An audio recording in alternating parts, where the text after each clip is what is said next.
Hello my friends, this is Wake Angel 2001 coming at you once again with a review of Transformers Legacy United Chromia. And I remember when this one was originally released, there was some controversy around it because some people felt that the Prowl mold wasn't exactly the best thing to use to make a Chromia figure.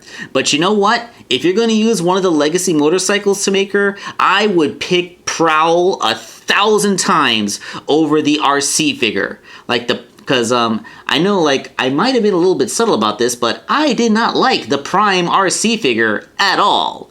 So yeah, now that we had a good motorcycle mode here, we got the Chromia made out of the good one, and I am hugely relieved for that. Because remember, the last time we got a Chromia, I kind of declared that to be a complete dumpster fire. For many reasons, including gigantic kibble, removing the one thing that made this mold good, being the combining feature, a lot of excessive greeble, articulation not being as good as the previous version of the mold, and of course, poor build quality. But we're not talking about this crappy thing again. We are talking about a good figure. And how does she compare to probably the best Chromia figure we had before? I really miss the days when we would have a character description on the back of the box, because all we have here is a picture of Chromia in her robot mode and the bike mode, but there's no blurb about the character. I know this is to celebrate the big anniversary collection for fans, but, you know, this is somebody's first Chromia. Don't you think they would want to know why they would want her? What's so special about her? I do love the artwork on the side of the box, though.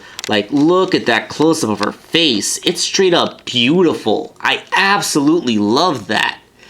And then the glamour shot's pretty basic looking, but I love that close-up. And the other side of the box just has that action scene. You know, you got basically all these Beast Wars and every other character. Looks really cool, to be frank, but, you know, just I feel like this artwork really does entice you to want the other figures. Alright, but enough talking about the box. Let's get her out of there and talk about the figure. So here is Chromia out of the packaging, using many different shades of blue, but also some red highlights that kind of help with the contrast. She has some nearly purplish blue that makes up the thighs and bicep parts of her arms. She has a very bright electric blue that connects her shoulders and makes an appearance on the inside of her wheels, and also some striping. It's actually kind of cool to see a Chromia that doesn't have too big a backpack, just these wings on the back, which you wouldn't even really call a backpack. This actually kind of reminds me of her appearance in Cyberverse, where they kind of did her IDW thing where she had her wheels up here. On this one, the wheels are both down here in her legs, but this kind of evokes that silhouette with the behind-the-shoulder wheels. So I just gotten used to seeing Chromia with some sort of kibble behind her shoulders, and this kind of helps fill in that silhouette that I would expect to see. You know, now that I'm looking at it, I kind of feel like this would be a decent mode for a decent mold for Nautica to take on too, except that, you know, Nautica is a submarine. There's no way you could transform this motorcycle into a submarine. You'd have to completely re-engineer how something works on it. Probably be more trouble than it's worth. But we'll get into that some other day. Articulation is the same as Prowl's. You have universal joints on the shoulders, a bicep swivel, 90-degree elbow, no wrist movement except for the transformation hinge, waist joint, which is very good, universal joints in the hips, a thigh swivel, a knee, a transformation joint in the shin that kind of makes it look like a double jointed knee from some angles, a ball jointed ankle that has a lot of range, and it's just a really good, highly articulated figure that can take on lots of great poses. I'm loving the head sculpt on this. Her head is significantly bigger than I'm used to seeing it, but that really helps them put more detail into it. She has a very nice face.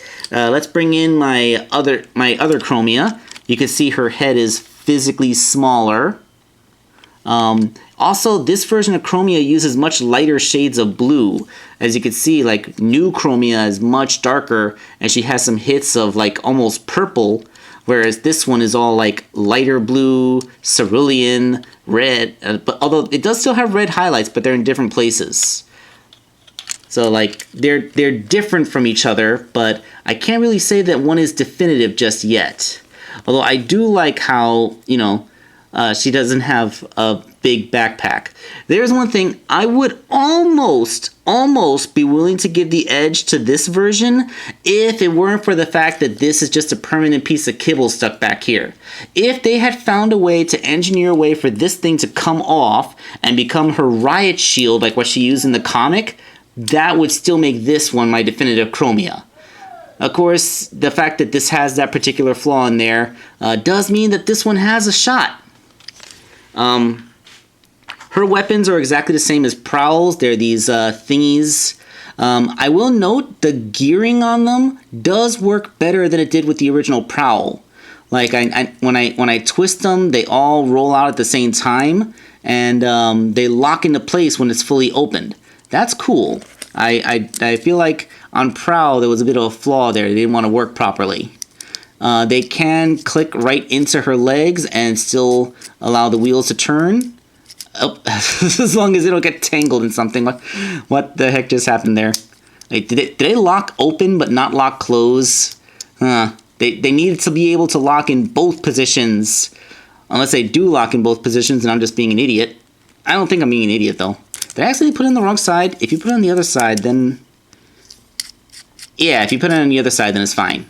Okay, so you actually have to keep in mind which one is the left wheel and which one's the right wheel. Of course, she only really has one hand sculpted to actually hold it. The other hand has like a 5mm peg, which would hold a standard gun, but it would have a more difficult time holding, you know, this thing. You gotta put the blade way in there, and even then she has a hard time gripping it. Like, look at that. It goes, yeah. This thing is straight up designed to go only in her left hand. Like, they needed to find some way to make a catch so that it could fit in the right hand, even though it's a 5mm peg, port, whatever. But, yeah. Like I said, this Chromia, she looks good. She looks different enough from previous versions of Chromia that I don't feel like I'm getting something too redundant. And you know what? I really did like the animated Prowl mold, and I totally think that it works for this version of Chromia. I mean, I know that's gonna be a controversial opinion to some, because I do remember a lot of people said that this mold didn't really suit Chromia, and I guess this is also where I'm throwing back some allegations of people who accused me of just wanting like a super sexy feminine Seeker mold when I said we needed a new Seeker to get Slipstream and female Skywarp and the Rainmakers and stuff. But yeah, like here we go. You can take a mold that's traditionally a male character and make it into a female figure just fine. I mean, it's just that in Chromia's case, her appearance isn't really so heavily tied in, because she doesn't really have her appearances in the G1 cartoon were so brief that she's really not too beholden to her G1 design as some figures are. So yeah, like it's okay to do this is what I'm trying to get at. She looks fantastic. Let's get her into motorcycle mold and see if that still holds up. And here it is in the motorcycle mode, which does look pretty good. I mean, it is just the Prowl motorcycle. There's really, like, her head was the only real original molding here, so it's mostly just a repaint of Prowl's motorcycle. Doesn't look bad, though. The only real flaw is that kickstand just isn't long enough. In order to make it work, I kind of have to move this piece that the foot's attached to. I had to pull it.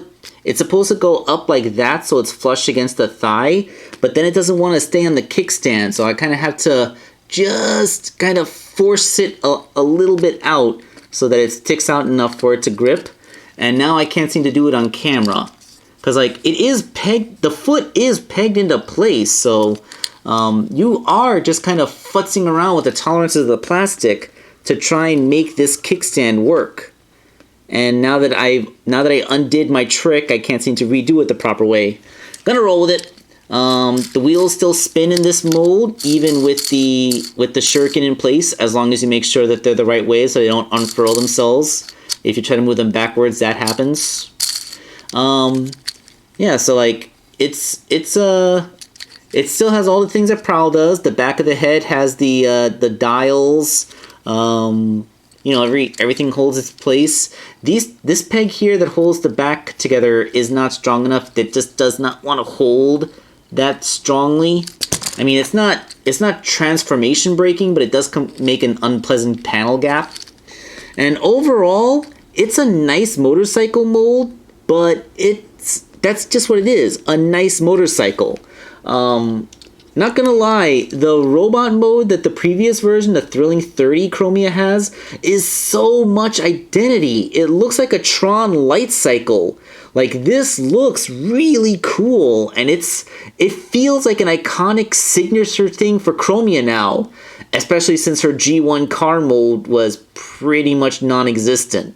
So, like, in my mind, this dome-topped light cycle thing is Chromia's iconic vehicle. I mean, although I do guess, like, it's not technically in Earth mode, so, like, I guess we just kind of have an Earth mode Chromia now thanks to this. So I guess if Chromia came to Earth and she scanned a regular motorcycle instead of her Cybertronian motorcycle, this is what she looks like now, which is fine.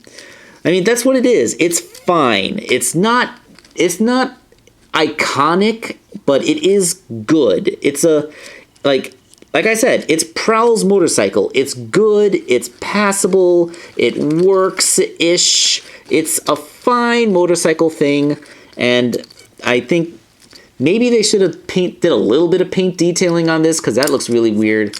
If you take the shurikens out, however, the wheels underneath actually capture some of that light cycle energy. So I think I might actually prefer her vehicle mode without the shuriken attached to the hubcaps. But that's my opinion. Your opinions may vary. So overall, this is a really good Chromia. The robot mode looks great. The motorcycle mode looks fine. And it is a fantastic reuse of Prowl's motorcycle mode. Like, I would not have gotten this figure if it was another repaint of the RC. Like, sorry guys, I wanted so badly to get a Flame War figure, you know? And when they finally put out a Flame War, even though it was like a Pulse exclusive, like, I still kind of wanted it, but I could not bring myself to get it because the Prime RC, Legacy Prime RC, is just such a lackluster figure. I do not like it.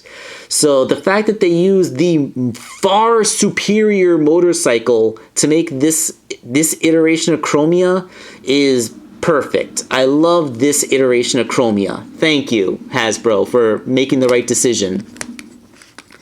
Alright, so let me know what you think in the comments. Do you think that this was a good mold to make into a Chromia? Yeah, this is Wake Angel 2001 signing off.